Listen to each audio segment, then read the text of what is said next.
बिस्मिल्लाहिर्रहमानिर्रहीम। अस्सलामु अलैकुम। आज के लेक्चर में हम डिस्कस करने वाले हैं टीसीपी एंड यूडीपी।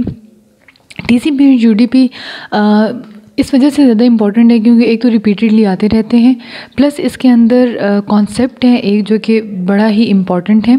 ये दो तरह के आप समझते हैं ट्रांसपोर्टेशन है जिसको हम लोग स्टडी करते हैं, और ये दो तरह की ट्रांसपोर्टेशन है जो कि अभी होती है। मतलब नेटवर्क जब आप करते हैं ना, नेटवर्किंग में मैसेजेस पास हो रहे हैं एक नेटवर्क से दूसरे नेटवर्क या विद इन नेटवर्क, तो इस तरह की जो चीज़ें होती हैं उसके अंदर जो प्रोटोकॉल्स यूज़ होते हैं वो दो तरह के होते हैं, एक टीसीपी होते हैं और एक यूडीपी होते हैं। ठीक है जी। अब छोटी सी बातें हैं, ये हम लोग जल्दी से कर लेते हैं कि टीसीपी जो है ना, एक मैं आपको सिर्फ एक कहानी की तरह या एक कॉन्सेप्ट में आपको बता देती हूँ, उस कॉन्सेप्ट पे ही सारे पॉइंट्स इसके बेस कर रहे हैं। ठीक है।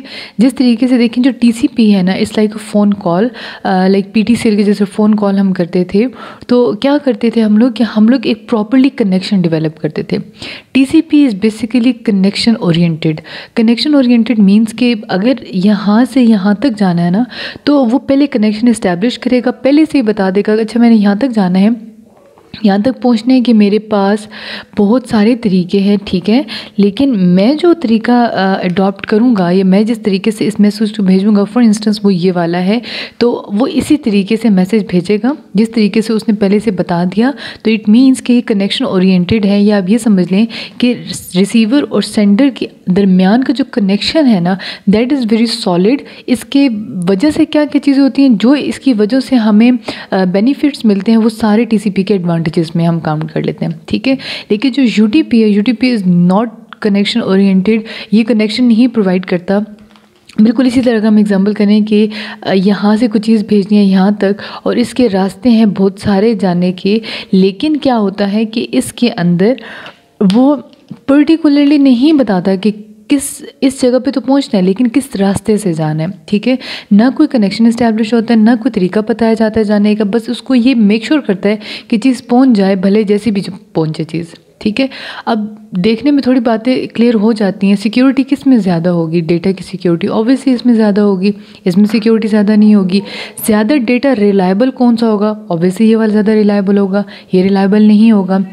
अगर हम ये कहें कि फ़ास्ट ट्रांसमिशन किस में होगी, तो फ़ास्ट ट्रांसमिशन अगर मैं आपको थोड़ा सा एक कॉन्सेप्ट दूं, तो फ़ास्ट ट्रांसमिशन इसमें होगी और इसमें स्लो ट्रांसमिशन होगी। फॉर द रीज़न बीइंग कि देखें इसके अंदर मे बी कि ये वाला रास्ता बहुत ज़्यादा इसके अंदर ट्रैफिक हो। ठीक है। लेकिन क्योंकि टीसीपी है और एक रास्ता मुकर्रर कर दिया गया है, तो इसके अलावा ये डेटा किसी रास्ते से नहीं जाएगा। जबकि यहाँ का ये होता है, वो कहते हैं डेटा बस तुम पहुँच जाओ, भले जैसे मर्जी पहुँचो, अगर कहीं रश है, कहीं भी मसला बन रहा है, उसको छोड़ो, उस कनेक्शन को किसी और कनेक्शन में जंप करो और पहुँच जाओ वहाँ पे। तो उस लिहाज से ये चीज़ UDP is faster than TCP. TCP is a faster thing, but जब कंपैरिजन में हम बात करते हो तो कंपैरिजन में TCP is slower than UDP. ठीक है जी।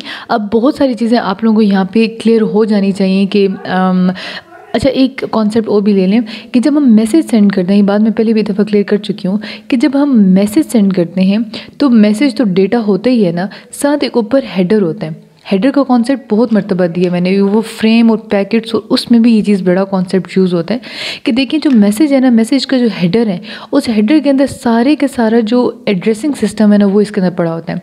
मैक एड्रेस गिवन होता है, आईपी एड्रेस गिवन होता है, जितनी भी डेस्टिनेशन, सोर्स, गुजर के कहाँ जाना, सारे addresses, each and everything is given in header. ठीक है। जो ऊपर वाली चीज़ होती है ये हेडर होता है। तो अब अगर देखा जाए तो हेडर इसका ज़्यादा स्ट्रॉन्ग होगा या बड़ा होगा? स्ट्रॉन्ग नहीं, इसका हेडर बड़ा होगा या इसका हेडर बड़ा होगा? ऑटोमेटिकली ये चीज़ थोड़ी सी फैक्चुअल सी है कि क्योंकि इसने सारी चीज़ें देखी ना, मतलब गिनी चुनी करके किया हुआ है कि यहाँ से जाना है, वहाँ से जाना है, किस तरीके से जाना है एंड ऑल दैट। जब हम लोग बात करते हैं ना कि हमारे पास एक एक चीज़ पहले से डिफाइंड है, हमें पता है किस रास्ते से गुजर के जाना है, किस किस तरीके से जाना है, सारे वो जो डेस्टिनेशन और मैक और आईपी और नेटवर्क्स उन सब के जब क्लियर होते हैं, तो इट मीन्स कि हेडर हमारे पास ज़रा साइज़ बड़ा होता है हेडर का। ठीक है। क्योंकि सारी चीज़ें ऑलरेडी इसके अंदर नोटेड होंगी। जबकि यूटीपी के अंदर जो हेडर होता है वो ज़रा छोटा होता है, और इसकी रीज़न ये होती है कि वो सिर्फ और सिर्फ समझ लें कि इसके अंदर डेस्टिनेशन का एड्रेस या डेस्टिनेशन की जो चीज़ें होती हैं वो गिवन होती हैं या दी भी होती हैं, लेकिन इसके अलावा कुछ ज़्यादा नहीं होता, जबकि इसका हेडर बड़ा होता है। ये क्वेश्चन बहुत इंपॉर्टेंट है। अगेन मैं आपको बतानी है, जो छोटी छोटी चीज़ें मैं आप लोगों को बता रही हूँ, कुछ लोगों को वो तरतीब वाली और वो लिखी पिखी चीज़ें ज़्यादा अच्छी लगती हैं, लेकिन मैं ये सारा समझाने के बाद वो पॉइंट्स भी आप लोगों को क्लियरली लिख दूँगी, जिस तरीके का माइंड है उस तरीके से समझें और अपने पास नोट्स बना लें। दिस इज़ वेरी इंपॉर्टेंट, ठीक है। आपने स्लो फास्ट का पता चल गया। अब आप ये देखिएगा कि इसके अंदर हेडर बड़ा होता है और इसके अंदर हेडर छोटा होता है। फर्दर एक्सप्लेनेशन की ज़रूरत है तो बता दीजिएगा, but I guess this is enough कि हेडर बड़ा होता है इसका और इसका हेडर छोटा होता है। ये क्वेश्चन बहुत इंपॉर्टेंट है। अगर आपसे ये पूछा जाए कि इसका हेडर चलो बड़ा तो होता है, कोई MCQs में आ सकता है क्वेश्चन कि कितना बड़ा हो सकता है, एक रेंज क्या है इसकी, तो इसकी जो 20 to 60 बाइट तक वेरी कर सकता है, रेंज आ सकती है इसकी किसकी, हेडर की। जबकि ये वाला जो होता है ना, ये बेचारा मासूम सा छोटा सा होता है जो कि तकरीबन 8 बाइट का होता है, ठीक है। अगेन वेरी इंपॉर्टेंट फैक्ट्स हैं, फिगर्स हैं, लिख लिया करें अपने पास, ये बहुत चीज़ बाद में जाके काम आ जाती है। ठीक है जी, दो कॉन्सेप्ट हैं यहाँ पे जो कि कॉन्सेप्ट भी क्लियर कर लें प्लस TCP UDP के हिसाब से भी वो क्लियर कर लें। दो होती हैं terms, one is flow control and the other one is congestion control. अगर किसी को ये नहीं पता तो ये अभी समझ ले कि इन दोनों में क्या फ़र्क होता है, ये दोनों क्या चीज़ें होती हैं। देखिए इतना सा कॉन्सेप्ट ले लें। जब हम बात करते हैं ना फ़्लो कंट्रोल की, फ़्लो कंट्रोल में जो सेंडर होता है ना, वो ये देखते हैं कि जो रिसीवर है उसकी कैपेसिटी कितनी है। फॉर इंस्टेंस अगर इसके पास है, फॉर इंस्टेंस ये A है, ये B है और इसके अंदर इतनी सी कैपेसिटी है जिसके अंदर डेटा रख सकता है, तो ये कभी भी इसको इतना बड़ा डेटा सेंड नहीं करेगा, वो हमेशा इसकी कैपेसिटी के हिसाब से इसको डेटा सेंड करेगा। तो जब हम लोग कैपेसिटी देख के डेटा सेंड करते हैं, इट मीन्स कि ये फ़्लो कंट्रोल है, ठीक है। दूसरी चीज़ होती है कंजेशन कंट्रोल। कंजेशन कंट्रोल के अंदर नेटवर्क की कैपेसिटी देखी जाती है कि नेटवर्क कितनी कैपेसिटी रखता है, ये डेटा वो ट्रांसफ़र कर सकता है कि नहीं कर सकता, ठीक है। अक्सर वेबसाइट्स पे कहा जाता है कि 1 GB तक जो है ना हम आप लोगों को फ्री डेटा डाउनलोड करने की परमिशन दे सकते हैं, लेकिन 1 GB से ज़्यादा आप लोगों को डेटा डाउनलोड करने की परमिशन नहीं देंगे। बेशक इसके अंदर बहुत सारे और फैक्टर्स होते हैं, क्योंकि 1 GB के ऊपर वो हमसे पेमेंट लेते हैं, बेशक वो भी एक फैक्टर है, लेकिन उन्होंने समझ लिया यहाँ पे कंजेशन कंट्रोल भी लगाया हुआ है कि इस नेटवर्क से इस नेटवर्क तक या इसके ट्रांसफ़र में सिर्फ 1 GB ही होगा, कंजेशन कंट्रोल होगा।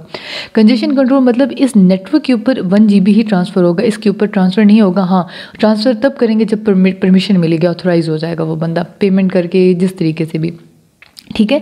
तो जब हम लोग कंजेशन कंट्रोल की बात करते हैं तो it means that we are talking about something of network capacity, and if you are talking about flow control we are something like talking about capacity of receiver, ठीक है। ये दो अलग अलग चीज़ें हैं। तो TCP के अंदर अगर देखा जाए तो TCP के अंदर ये ध्यान रखा जाता है कि फ़्लो कंट्रोल कितना हो रहा है, कितना वो ले सकता है, कितना कंजेशन होगा अगर हमने भेज दिया नेटवर्क पे, ये सारी चीज़ें TCP में देखी जाती हैं।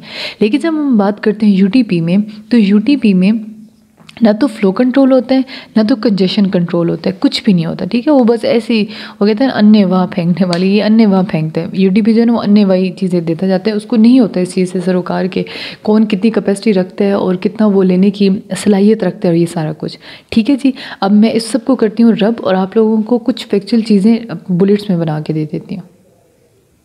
चलिए जी, ये अपने पास नोट कर लें, ये सारे पॉइंट्स अपने पास लिख लें, इंपॉर्टेंट हैं कि TCP is connection oriented, UDP is have no connections. इसके अंदर रिलायबिलिटी ज़्यादा है, इसके अंदर रिलायबिलिटी कम है, ये स्लो है, ये फास्ट है, मोर ओवरहेड लेस ओवरहेड, जो मैंने आपको बताई है रेंज वो भी अपने पास नोट डाउन कर लीजिएगा। फ्लो कंट्रोल और इसका no FC and CSS sorry. तो इसके अंदर हम ये देखेंगे, लिख लीजिएगा अपने पास, पॉज कर लें वीडियो, और इसके बाद हम लोग अब देखेंगे कि इसके अंदर फर्दर कौन से इस तरीके के प्रोटोकॉल्स होते हैं जो इसके प्रिंसिपल पे, इन दोनों के प्रिंसिपल पे काम कर रहे हैं, ठीक है। Again that is very very important, क्योंकि इस तरीके के भी क्वेश्चन आते हैं, ठीक है। ओवरऑल ये वाला टॉपिक है ही इंपॉर्टेंट। अगर आप कहें कि इसको कैटेगराइज किया जाए तो इसको हम लोग इंपॉर्टेंट टॉपिक्स वाले ही पोर्शन में रखेंगे। चलिए जी, ये अपने पास लिख लीजिएगा। File transfer protocol, hypertext transfer protocol, DNS domain name server, ये सारी चीज़ें अपने पास लिख लें कि अगर आपसे पूछा जाए कि यूडीपी में या टीसीपी में कौन सी चीज़ें इनमें से यूज़ होती हैं, तो जी ये वाले प्रोटोकॉल जो हैं वो जो इनके प्रिंसिपल को फॉलो करते हैं। ठीक है जी, अपने पास लिख लीजिएगा, पॉज कर लें वीडियो। इंशाल्लाह अब अगली एक वीडियो रहती है, इंशाल्लाह वो करते हैं। अल्लाह हाफ़िज़।